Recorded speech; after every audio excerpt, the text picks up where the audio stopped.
Ok. Bom, hoje nós estamos aqui para o segundo episódio de Atos dos Apóstolos, emocionante, corajosa e extraordinária história da expansão do Evangelho e da Igreja de Jesus Cristo. Obrigado por você estar assistindo esse estudo. Esse estudo mexe com o meu coração, mexe com o coração da Igreja. E eu tenho entendido que Atos dos Apóstolos tem muitos princípios importantes que avivam os nossos corações, que reaquece a nossa alma, e a gente precisa nos voltar para o livro de Atos dos Apóstolos e perceber o quanto Deus operou maravilhas, quanto Deus fez, né? E os princípios que foram usados e como viveu aquela comunidade, os nossos primeiros irmãos em Cristo, a primeira comunidade de cristãos. E aí a igreja de hoje, a gente se volta um pouquinho para lá e possamos aprender um pouco mais de como eles viviam, né, os princípios que nortearam o dia a dia daquela igreja. Eu quero, para quem ainda não assistiu o primeiro capítulo, eu quero que depois você vai lá no meu canal, no YouTube, e assista o primeiro capítulo, que você vai ser muito edificado, né? O primeiro episódio desse estudo. Mas eu quero então fazer uma recapitulação para quem está pegando o segundo capítulo, o segundo episódio, digo. O livro de Atos foi escrito por Lucas no ano 79 depois de Cristo. É o quinto livro do Novo Testamento, tem 28 capítulos e descreve duas grandes histórias. Sim, a expansão do Evangelho e da Igreja de Jesus e as famosas viagens missionárias do apóstolo Paulo. E eu quero destacar aqui, nesse segundo episódio, o versículo-chave do livro de Atos. O versículo-chave, para mim, é o versículo-chave do livro de Atos. Esse relato maravilhoso, inspirativo, para o ministério de qualquer um, para a vida de qualquer igreja, hoje. É Atos 1:8, que diz assim: mas recebeis poder, mas recebeis a virtude do Espírito Santo, que há de vir sobre vós, e semeis testemunhas, tanto em Jerusalém, como em toda a Judéia e Samaria, e até os confins da terra. Então, esse é o versículo-chave. Muito bem. Nesse segundo episódio do livro de Atos, do estudo de Atos, nós vamos estudar, no primeiro episódio nós estudamos o primeiro e o segundo capítulo. E no segundo episódio nós vamos olhar aqui o terceiro e o quarto capítulo, que é também muito emocionante, que toca na gente, que mexe com a gente, que traz uma nova realidade para a gente, uma realidade do sobrenatural, do extraordinário, do emocionante, da coragem, né? Que eu acho que, assim, tem exceções, mas de forma geral eu sinto que nesses 26 anos de ministério que Deus tem me dado, eu sinto que a igreja moderna ela precisa resgatar isso no seu coração, no seu dia a dia, o extraordinário, o emocionante, a coragem de fazer aquilo que Deus mandou fazer. E aí o capítulo 3 vai focar, né, em uma coisa importante aqui. Sempre quem é o principal da cena é Pedro e João. Eles são, a princípio, os líderes da igreja, de forma geral, né? Pedro é o líder da igreja, e ele vai chegar no templo para pregar a palavra. Ele vai ali pregar a palavra, ele vai testemunhar de Jesus lá no templo. E ele vai chegar na Porta Formosa, chamada Porta Formosa, vai curar um coxo de nascença, né? E vai entrar no templo e vai começar a pregar o seu segundo sermão. Lembra que o primeiro sermão, no capítulo 2, se converteu quase 3.000 pessoas. E agora, no capítulo 3, ele vai pregar o seu segundo sermão, lá dentro do templo. E aí eu quero compartilhar aqui, interessante, eu quero destacar aqui, a gente não vai ler o capítulo todo, eu quero destacar aqui para você versos 17 a 19. Olha só, se você tiver com a sua Bíblia aberta, o que diz versos 17 a 19? Ele está pregando a palavra de Deus no templo, ele está pregando, a maioria são judeus, A maioria são judeus, vocês sabem que considerado o povo de Deus naquela época, mas eles não entenderam a chegada de Jesus, eles não compreenderam, eles não perceberam, né, por falta de crer em Deus, de entender a palavra de Deus, as profecias, ok? Mas olha só o que diz o verso 17. E agora, irmãos, eu sei que o fizeste por ignorância, como também os vossos príncipes, mas Deus assim cumpriu o que já dantes pela boca de todos os seus profetas havia anunciado, que o Cristo havia de padecer. Agora, olha que palavra de Pedro para os seus ouvintes. Arrependei-vos, pois, e convertei-vos, para que sejam apagados os vossos pecados, e venham assim os tempos do refrigério pela presença do Senhor. Olha que palavra, porque Pedro está pregando a palavra, está pregando seu sermão no templo, e ele vai falar, olha, vocês crucificaram Jesus, o santo, o justo, o Filho de Deus, vocês fizeram isso, vocês estavam equivocados. Então ele vai pregar, mas explicando o que os judeus fizeram com Jesus. E judeus, como eu falei para vocês, era o povo escolhido de Deus, para levar o evangelho ao mundo todo. Jesus veio para os judeus, a Bíblia diz, para os judeus, mas os judeus o rejeitaram. Então ele foi para os gentios. Então Pedro está pregando, mas explicando isso para eles, porque a maioria ali era judeus no templo, adorando a Deus. E aí quando Pedro sente que há uma abertura e eles entendem a mensagem, ele vai dizer, olha, eu creio que vocês fizeram por ignorância. Então agora é hora de se arrepender. É hora de entregar o coração para Jesus, né? Para que sejam pagados os vossos, arrependei-vos e convertei-vos, para que sejam pagados os vossos pecados, e venham assim os tempos do refrigério pela presença do Senhor, né? Ou seja, Pedro está trazendo uma mensagem de esperança para eles, uma mensagem de arrependimento, está lançando no rosto deles que eles fizeram algo muito errado, e Pedro está entendendo que eles estavam equivocados, estavam vivendo na ignorância espiritual, né? E aí então o capítulo 3 vai ser isso aí, a cura do coxo de nascença, e Pedro e João entram no templo para adorar o Senhor e prega ali a sua segunda mensagem, ok? Então aí é o capítulo 3. O capítulo 4 é continuação do capítulo 3, porque agora Pedro continua pregando ao povo, né? E aí vem os sacerdotes, vem o capitão do templo, os saduceus, vem os líderes religiosos daquela época, né? Todas as facções do judaísmo, todas as divisões do judaísmo,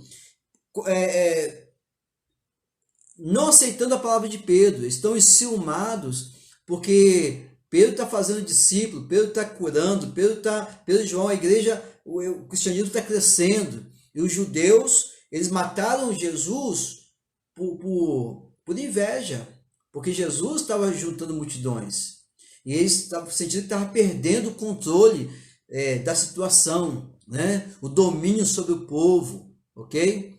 A questão da lei de Deus. Então, agora o cristianismo chegou, Pedro e João está pregando, as pessoas estão se convertendo, e agora estão com outro problema, né? Por quê? Porque na cabeça deles é uma concorrência, está tirando o controle religioso, social da mão deles, e eles não querem isso. Na verdade, eu sinto assim que em Atos, os sacerdotes, os escribas, os fariseus, eles não estão brigando pela fé, não, né? Que fosse pela ignorância, mas estão brigando porque eles não estão aceitando perder o controle da situação, o domínio do povo, porque agora o povo está se voltando para Deus, está se voltando para os discípulos. Então isso é importante, porque olha só o verso 2 do capítulo 4, anota aí: doendo-se muito de quem ensinasse o povo e anunciasse em Jesus a ressurreição dos mortos. Então Pedro e João curou um coxo de nascença, eles não gostaram que eles fizeram isso. Aí Pedro e João estão pregando sobre Jesus, a ressurreição dos mortos, eles não aceitam isso. E eles têm autoridade romana, eles estão debaixo da autoridade romana, eles têm privilégios, né, em meio ao governo romano, o Sinédrio tem, há um certo conchavo do Sinédrio, do governo religioso judaico com o governo romano, há uma troca de favores, há uma troca de favores políticos, sociais, isso que é incrível, ok? É nesse meio que a igreja está se desenvolvendo, a igreja de Cristo está se desenvolvendo, está crescendo, está se expandindo, né?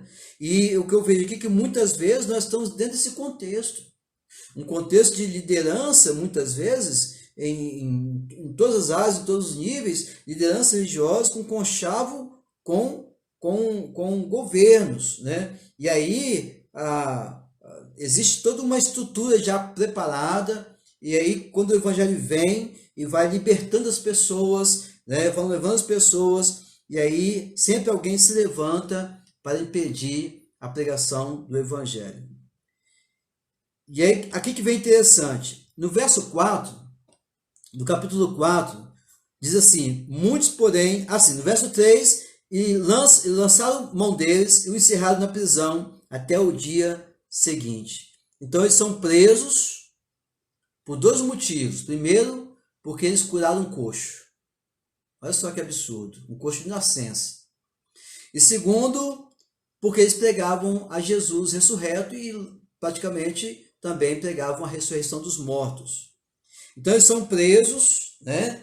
E logo após a prisão deles, a Bíblia diz, muitos porém dos que ouviram a palavra, creram, e chegou o número desses homens a quase 5.000. Olha só, aleluia! Primeira pregação, quase 3.000. Segunda pregação, segundo sermão, quase 5.000. Sabe o que me vem à mente? Presta bem atenção, o que me vem à mente? O contexto desses líderes espirituais. Vamos pensar hoje, poxa, ir preso é uma vergonha muito grande. Puxa vida, né? A gente não sabe lidar com isso, a igreja não sabe lidar com isso hoje, os líderes espirituais não sabem lidar com isso hoje. Passar uma vergonha social, passar uma vergonha diante de um policial. E eles foram presos por estar pregando Jesus, eles foram presos. Mas é interessante que eles, olha só, eles são presos, mas as pessoas estão se convertendo. A mensagem está lá no coração do povo. Deus está fazendo a obra, o Espírito Santo de Deus está fazendo a obra. Então a prisão de Pedro e João, meu amigo, meu irmão, a prisão deles não significa nada para eles. Não tem nenhum significado para o evangelho, não tem nenhum significado no sentido de passar vergonha ou sentir nada. Eles são presos e as pessoas estão se convertendo. Eu não sei como você se sentiria hoje, um pastor pregando a palavra de Deus, porque existe um monte de leis que está aí anunciando que se pastor pregar vai ser preso, não pode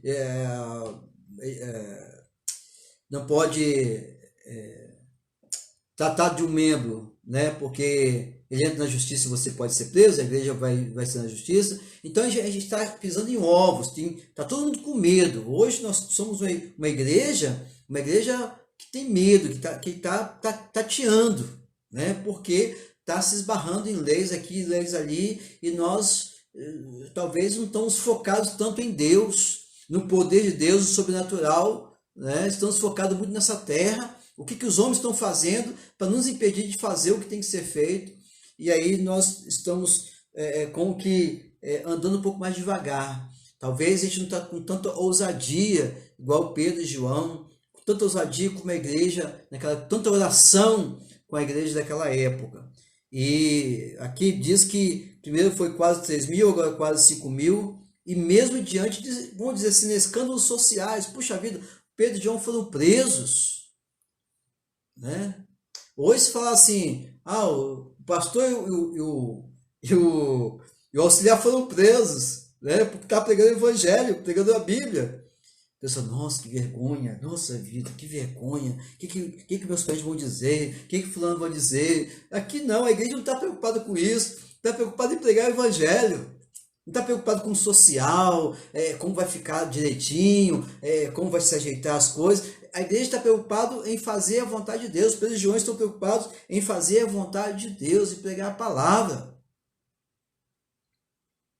E aí, no dia seguinte, os principais se reúnem, né, e depois solta Pedro outra vez, né? vão inquirir eles, vão questionar eles, e a Bíblia diz que no verso 8, Pedro, cheio do Espírito Santo, lhes disse, aí começou a pregar outra vez.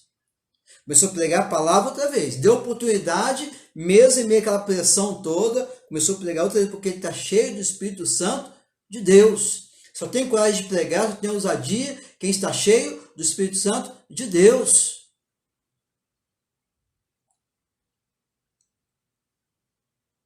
E aí o verso 12 e 13 são poderosos. Ele diz, verso 12, e em nenhum outro há salvação, porque também debaixo do céu nenhum outro nome há, dado entre os homens pelo qual devamos ser salvos. O que eles estão dizendo aqui?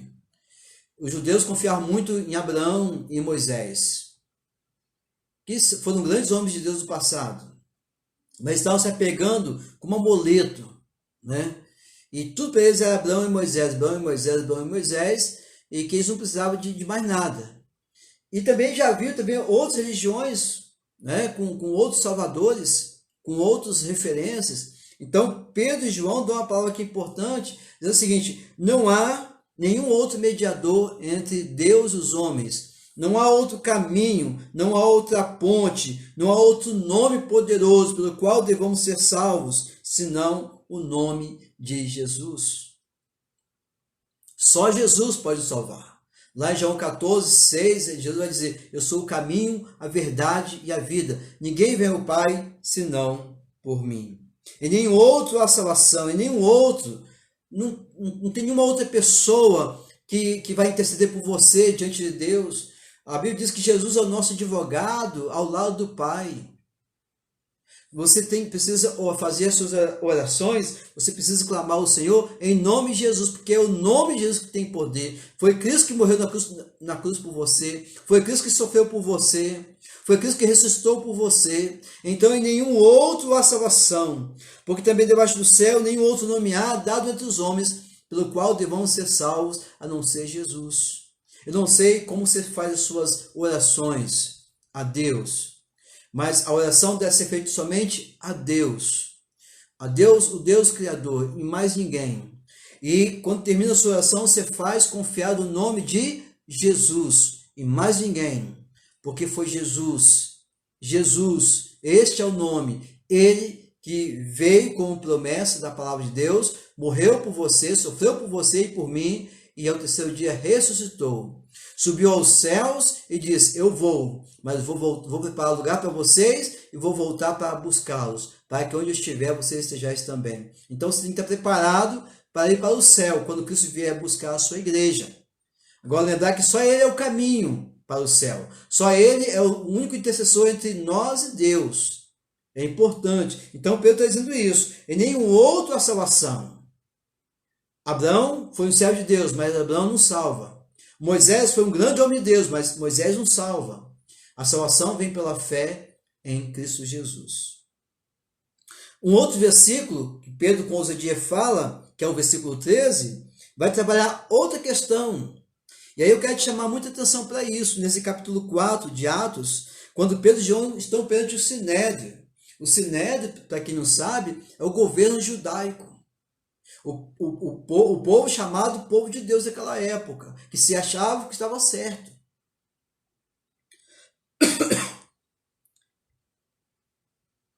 Então eles, vendo a ousadia de Pedro e João, e informados de que eram homens sem letras e indoutos, se maravilharam e tinham conhecimento que eles haviam estado com Jesus.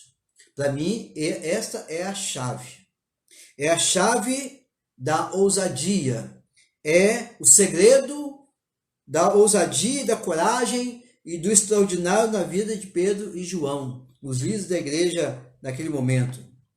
A Bíblia, eles observam que eles eram homens. Pedro era pescador, gente. Vocês lembram que Pedro era pescador, trabalhava na companhia do pai dele. Quando Jesus o encontrou e chamou para ser pescador de homens. Então, a Bíblia fala que eram indoutos e iletrados. Depois, mas na frente, talvez ele se estudou um pouco mais. Mas se você pegar iletrados e indoutos, você vai perceber que é a pessoa que ou não sabe, não teve nenhum estudo, ou teve muito pouco estudo. E eles observavam muito bem as pessoas que tinham estudo, que eram criados aos pés de grandes sábios. Eles respeitavam isso. Pessoas que eram criadas desde criança nas letras, junto com os escribas. Mas eles perceberam que eles pregavam com ousadia e eles estavam maravilhados porque, vendo a ousadia de Pedro e João, por que eles ficaram maravilhados? Porque eles estavam informados que eram homens indoutos, iletrados, né? Pregavam com ousadia, mas que tinham conhecimento de que eles haviam estado com Jesus. Olha o segredo da ousadia, olha o segredo do extraordinário, olha o segredo do poder nas palavras. Eles tinham estado com Jesus. Você tem estado com Jesus?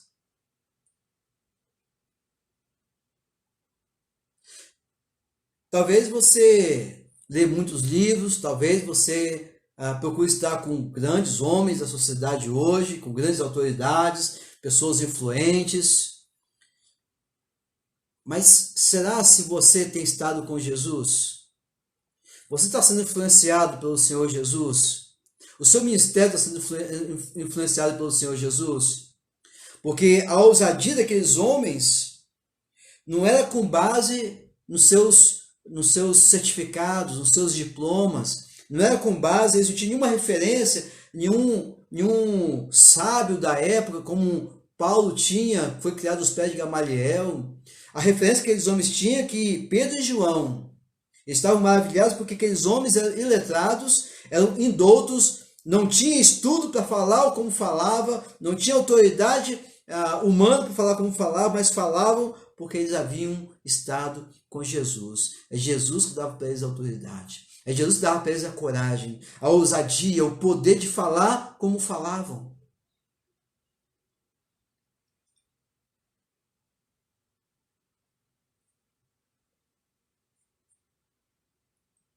Então, a gente precisa pensar, o capítulo 4 é desafiador porque eles estão diante do Sinédrio, estão diante do governo judaico.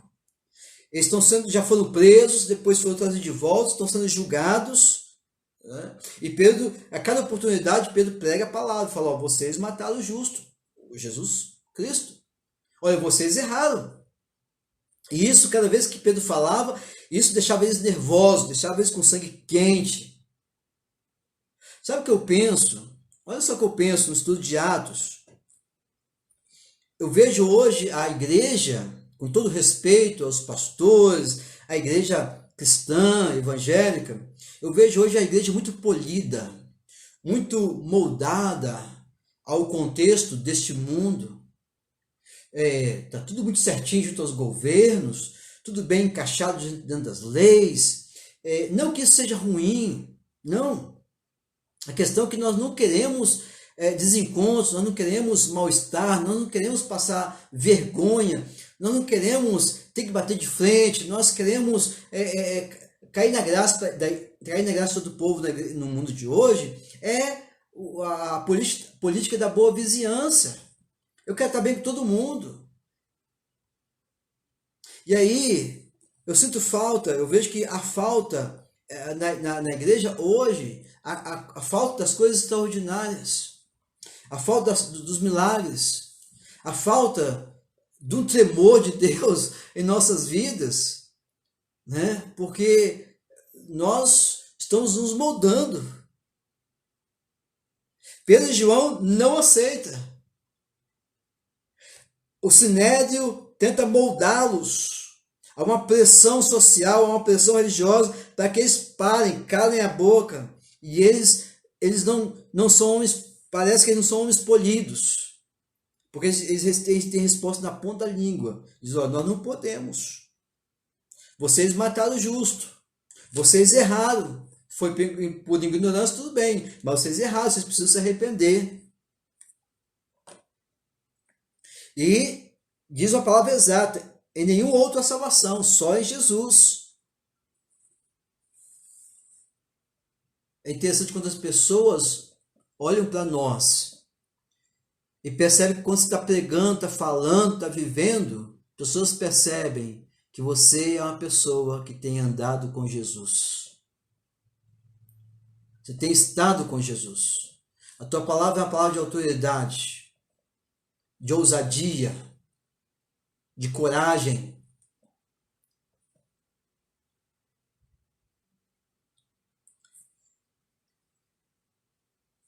No verso 18, olha só, no verso 18, depois de muito falar, que Ecolais não aceitaram a palavra de Pedro e João, e aí, chamando-os, disseram-lhes que absolutamente não falassem, nem ensinassem no nome de Jesus. Eu não quero mais que vocês falem sobre isso. Né? E aí, Pedro e João responderam dizendo o seguinte, e disseram, julgai vós se é justo diante de Deus ouvir-vos ante a vós do que a Deus, porque não podemos deixar de falar do que temos visto e ouvido. Mas eles ainda os ameaçaram mais e, não achando motivo para os castigar, deixaram-nos ir. Homens como esses, para a nossa sociedade cristã hoje, não são homens polidos. Puxa vida, poxa. Esse foi muito grosso com as autoridades. Podia conversar direitinho, fazer um acordo, entendeu? Negociar a pregação, negociar os princípios, tem espaço para todo mundo. Hoje a igreja está assim, meu amado irmão. Hoje nós estamos negociando a nossa fé, nossa pregação, nós estamos negociando o nosso púlpito. Nós estamos preferindo obedecer os homens do que obedecer a Deus para que as coisas fiquem bem.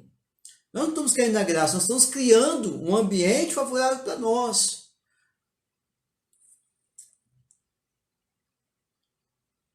Eles foram ameaçados o tempo todo, enquanto estiveram pregando a palavra de Deus. Por enquanto, só pelos judeus. Tinha alguns influência romana também ali por perto, né? Porque havia um conchavo, o sinédrio judaico com o poder romano, mas por enquanto era só o sinédrio. O sinédrio é o poder judaico. E aí, eu quero avaliar, porque pensa bem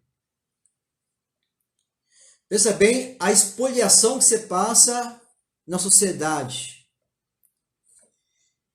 diante de todo mundo. Uma outra coisa também que me chama a atenção aqui no capítulo 4 de Atos, é que eles não são vítimas. Ninguém vai orar assim dizendo, Senhor, ai, coitadinho de nós, ai, puxa vida, Senhor, socorro, tal. Não, eles não são vítimas, não. Eles não se colocam como vítimas na história, não. Eles vão fazer a história.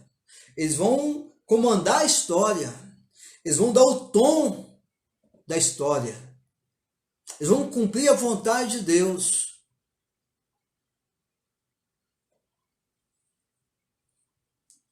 E aí o capítulo 4,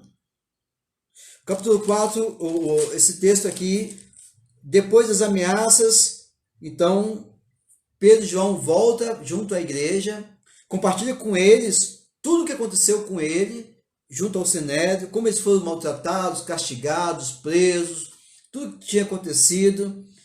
E o verso 24 diz o seguinte, e ouvindo a igreja isto, unânimes levantaram a voz a Deus e disseram, Senhor, Tu és o Deus que fizeste o céu, a terra, o mar e tudo que neles há. E vai orar a Deus, e vai exaltar o Senhor, e vai orar a Deus fazendo o quê? Senhor, ele não vai fazer assim, Senhor, abençoa, levanta lá um político, levanta lá um governo, levanta que ajuda nós, Senhor, não vai fazer os contatos para que a influência venha aqui, atrapalhe, ajude. Não, eles não fazem nada disso. Eles vão trabalhar no campo do sobrenatural, no campo de Deus. Eles são dependentes de Deus. A liderança espiritual da igreja de Atos é na dependência de Deus. A igreja está na dependência de Deus. Olha o verso 29, 30 e 31, o final da oração deles, pedindo ousadia a Deus, diante das ameaças. Foram presos maltratados, chicoteados e ameaçados. Olha só a oração da igreja junto com Pedro e João. Agora, pois, o Senhor, olha para as suas ameaças e concede aos teus servos que falem com toda ousadia a tua palavra, enquanto estendes a tua mão para curar e para que se façam sinais e prodígios, pelo nome do seu santo Filho Jesus. Oh, glória! Aleluia! E o verso 31, e tendo orado, moveu-se o lugar em que estavam reunidos, e todos foram cheios do Espírito Santo e anunciavam com ousadia a palavra de Deus. Eu penso que, como seres humanos normais, havia algum sentimento de medo dentro deles, porque a pressão é muito grande. Mas eles voltam para junto da igreja, falam tudo o que aconteceu, quantas pessoas se converteram, como Deus abençoou, mas falam também das ameaças, como eles foram presos, como eles sofreram. E compartilham isso com a igreja. A Bíblia diz que a igreja, reunida com Pedro e João, com seus líderes espirituais, entra em oração, levanta o clamor a Deus, pedindo por mais ousadia, para que a obra pudesse avançar, para que a mensagem pudesse ser pregada. E clamando ao Senhor, Senhor, enquanto nós pregamos com ousadia, o Senhor vai curando, o Senhor vai fazendo milagre, o Senhor vai, em nome de Jesus, vai operando maravilhas. A igreja, junto com seus líderes espirituais, pedem mais ousadia, para que eles possam pregar.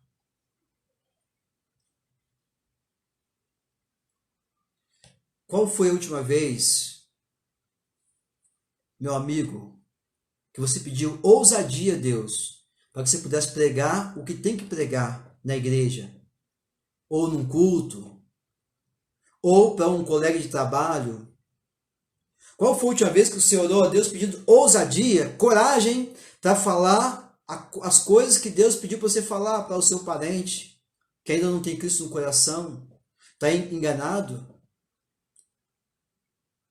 Qual foi, meu amigo, meu irmão, minha irmã, qual foi a última vez que você clamou ao Senhor, ou se reuniu com a igreja, falou, compartilhou uma situação e disse, vamos clamar a Deus para que nos dê ousadia, nos dê condições para pregar a palavra? Qual foi a última vez que você fez isso?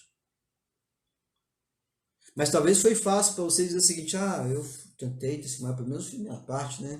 Tentei, não consegui e tal, e fiquei com vergonha, e queria também eu acho que pregar a palavra de Deus ali naquele lugar ia criar um ambiente ruim, eu ia passar vergonha, e não ia ser legal, eu não ia ficar bem na fita. Então, preferia assim, ficar na minha, Deus sabe todas as coisas, eu vou orar por eles, né, tal. A igreja não, de Atos não. Quando contou aquilo, viu que os Pedro e João tinha passado, não, vamos orar então para que Deus dê mais ousadia para vocês, mais ousadia para nós, né? E aí, nessa oração termina dizendo o seguinte, e todos foram cheios do Espírito Santo, e anunciavam com ousadia a palavra de Deus. Você, no seu emprego, você anuncia com ousadia a palavra de Deus? O seu testemunho é um testemunho de ousadia? Você, quando está no púlpito da sua igreja, você prega a palavra com ousadia? Quando você está em casa, onde o seu lar às vezes é dividido, entre pessoas cristãs ou não, você prega a palavra de Deus com ousadia? No poder do Senhor, cheio do Espírito Santo de Deus? É isso que Atos move a gente. É isso que esse relato de Atos dos Apóstolos incendeia nossas almas, nossos corações, porque aqui o povo e a igreja, os discípulos estão cheios do Espírito Santo de Deus. A Bíblia diz que o local se moveu, houve um tremor pela oração deles, pela presença de Deus, e eles anunciavam com ousadia a palavra do Senhor. Eu quero encerrar o nosso estudo de hoje no capítulo 4. É assim, eu queria estar lá, entendeu? Eu queria estar lá.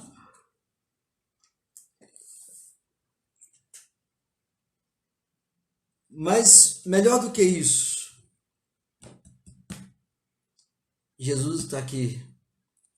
O mesmo Espírito que deu ousadia à igreja no passado, é o mesmo Espírito que está comigo hoje e com você. A diferença não está no Espírito que estava lá, no Jesus que estava lá e o que está aqui. A diferença é a nossa oração, o nosso desejo, o nosso foco. Qual o propósito das nossas vidas? Qual o propósito do meu ministério?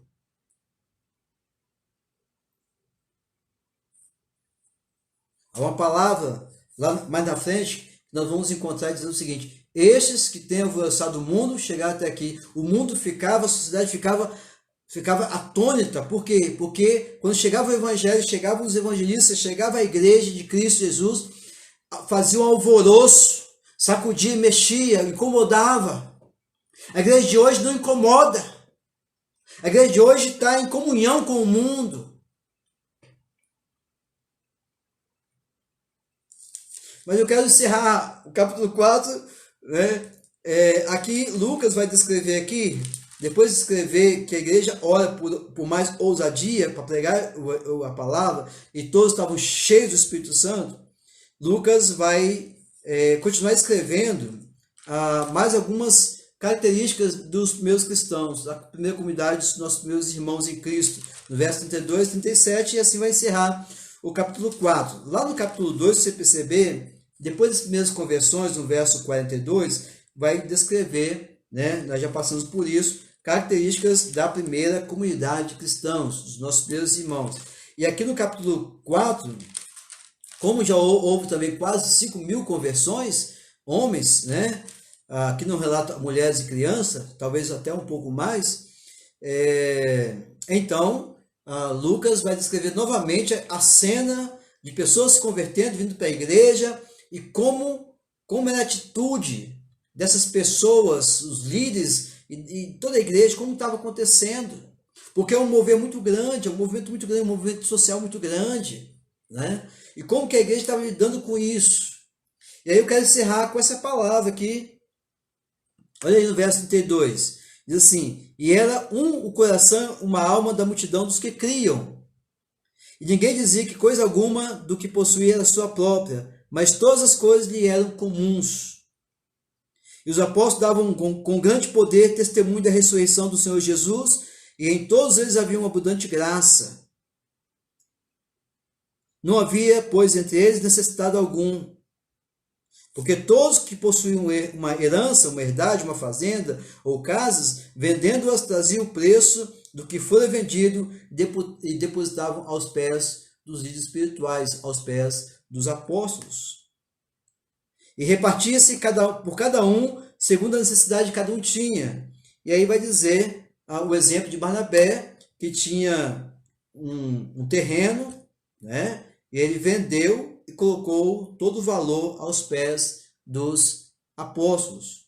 Eu me lembro, pensando aqui, eu me lembro quando ainda na minha igreja de origem, a primeira igreja batista de Vila Batista, houve uma campanha uma vez lá, que eu achei muito interessante. Eu ainda era muito novo cristão, e não vou dizer aqui os nomes, por respeito, mas eu lembro de uma campanha que a igreja estava precisando, uma questão urgente, e foi feita uma campanha pela manhã, no domingo pela manhã. O pastor disse: nós precisamos desse recurso para começar o serviço amanhã, na segunda-feira, porque é uma necessidade muito grande para a igreja, e nós precisamos fazer uma campanha e levantar valor X. Aquilo mexeu muito comigo, nunca mais esqueci aquela campanha. Aí teve uma comissão que ficou responsável para, logo após o culto pela manhã, dar o relatório de quanto foi levantado, né? Porque a gente não ia fazer campanha à noite, só pela manhã. À noite a gente vai voltava o culto mais para o visitante, né, tal. E é interessante que nós precisamos do resultado antes do terminar o culto pela manhã. E aí eu fiz parte dessa comissão na época, e contando antes de terminar o culto e tal. E aí a gente pegou o envelope assim, escrito assim, olha só que interessante: estou doando meu terreno lá no local tal. Nossa, está doando terreno? Vamos confirmar com o irmão? Aí a gente ia lá, confirmar com o irmão: tem certeza, vou estar doando seu lote lá e não sei aonde? Estou doando, sim senhor, estou doando, está aqui e tal. Aí passa aqui, passa ali, vem outro recurso aqui, outro recurso ali, daqui a pouco outro envelope: estou doando meu Fusca. Aí a chave está dentro do envelope aqui, ó. a chave está aqui. Tem gente, mas como que o irmão vai embora? Aí volta lá, conversa, porque às vezes está equivocado, se empolgou, né? Aí, não, eu doei mesmo, pode ficar aí com a chave, vou para casa a pé. Depois Deus dá outro carro. E foi uma campanha assim que mexeu comigo, porque eu entendi que a igreja é isso, que é um renunciar em favor do reino, é um renunciar em favor dos propósitos de Deus, né? Atualmente estou aqui em Richmond, a gente fez já várias campanhas aqui. Qual a campanha que a gente faz aqui? A dinâmica. A gente fazia aqui, né? Você traz de casa o que você tem, que você possa doar para as pessoas e vai depositar aqui no altar. A gente fez várias vezes essa campanha aqui. E quem vier aqui também vai poder pegar alguma coisa no altar. Então todo mundo traz, todo mundo pode levar, né? A ideia era essa, atender as necessidades de todo mundo, para que não houvesse necessitado nenhum na igreja, né? Hoje não tem essa campanha mais aqui, mas a gente trabalha de outra maneira já. Hoje a igreja ela já trabalha mais, as pessoas já vão abençoando individualmente e tal, a gente vai procurando trabalhar. Aquelas pessoas que não estão sendo alcançadas individualmente, a gente tem a visão de alguém sabe, passa para a gente vai abençoando, mas a ideia é que não haja nenhum necessitado algum em nosso meio, né? Então, assim, a igreja ela tem que conseguir isso. A igreja ela tem que ter todas as coisas em comum, né? Então, é importante a humildade daquela igreja. Eles estavam firmemente ligados entre si, um só coração, uma só mente, muitos membros, mas um só corpo. Era uma comunidade, amados irmãos e amigos, totalmente comprometida em tornar Jesus Cristo conhecido. O grande desafio que temos ao estudar Atos dos Apóstolos é especialmente a forma de vida da comunidade dos nossos primeiros irmãos. Esse é o nosso maior desafio. O maior desafio da igreja hoje, da liderança hoje, é o modo de vida desse povo lá no passado. Atos não vai se repetir, descendo do Espírito Santo de Deus não vai se repetir mais, mas os princípios, o mesmo Deus que operou lá, é o mesmo Deus que está conosco hoje. O mesmo Deus, o Espírito Santo que incendiou lá a igreja, é o mesmo Espírito que pode incendiar hoje a igreja. Eu sei que, louvo a Deus, tem muitas igrejas aí vivendo o melhor de Deus, vivendo o extraordinário de Deus, mas em sua maioria as igrejas estão precisando de serem incendiadas. As nossas igrejas, nossos púlpitos, com mais ousadia, sem estar preocupado com a questão política, com a questão, o que o governo vai dizer. Não, prega a palavra, seja focado em Deus. George Whitefield, ele fez uma oração a Deus. A oração que ele falou para Deus e disse o seguinte: eu peço a Deus que faça de mim hoje um crente fora do comum. O que aquele servo de Deus estava pedindo a ele, a Deus? Para que fosse alguém diferente, que fizesse a diferença. E hoje, para nós alvoroçarmos o mundo, para nós fazermos a diferença no mundo, nós precisamos ser crentes fora do comum, ser pastores fora do comum, ser igreja fora do comum. O que é fora do comum? É algo que é diferente, que faz a diferença. Hoje está tudo muito certinho, tudo muito igual, tudo já encaixadinho. Não há um mover mais forte, não há um alvoroço, não há um incômodo, né, da igreja, do evangelho na sociedade hoje. Então a gente tem que repensar isso. Eu entendo que a igreja precisa de mais ousadia, os púlpitos precisam de mais ousadia, e nós precisamos avançar na pregação do evangelho.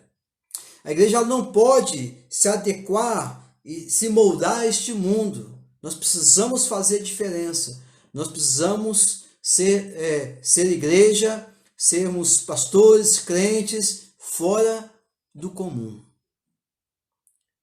Deus quer usar a sua vida. Deus quer usar a minha vida. Nós podemos experimentar o extraordinário de Deus. Nós podemos vivenciar coisas emocionantes. Nós podemos vivenciar o contexto de ousadia no poder do Espírito Santo de Deus, por nós termos estado com Jesus. Mas esse é o segredo. Tem que estar com Jesus, tem que estar cheio do Espírito Santo de Deus, para ter ousadia para pregar, para vencer o medo, para vencer o mundo, para vencer os conchados, para vencer tudo isso. Então, Deus possa estar abençoando a sua vida. Aqui a gente encerra, né, o segundo episódio de Atos, que cada episódio é desafiador, né? Você vai ver 2 líderes espirituais da igreja, com ousadia pregando a palavra, sendo ameaçado, sendo preso, sendo inquirido a respeito de cura, a respeito da pregação, e eles voltam para a igreja, depois daquela jornada, e falam para a igreja o que aconteceu, e a igreja, ela cai em oração, clamando a Deus por mais ousadia. E aquela comunidade de cristãos, aquela igreja, é uma igreja que amavam uns aos outros, que estavam trabalhando para que todos pudessem estarem abençoados, cuidados. O amor cristão. Então, Efésios 5,18 diz: enchei-vos do Espírito, enchei-vos do Espírito, enchei-vos do Espírito. Acho que nós podemos buscar um pouco mais a Deus em oração. Nós podemos nos encher um pouco mais do Espírito Santo de Deus. Nós podemos ter um pouco mais de ousadia na pregação da palavra. Os nossos púlpitos podem ser mais ousados na pregação da palavra. O nosso testemunho no emprego, onde nós estivermos, pode ser um pouco mais ousado em Cristo Jesus.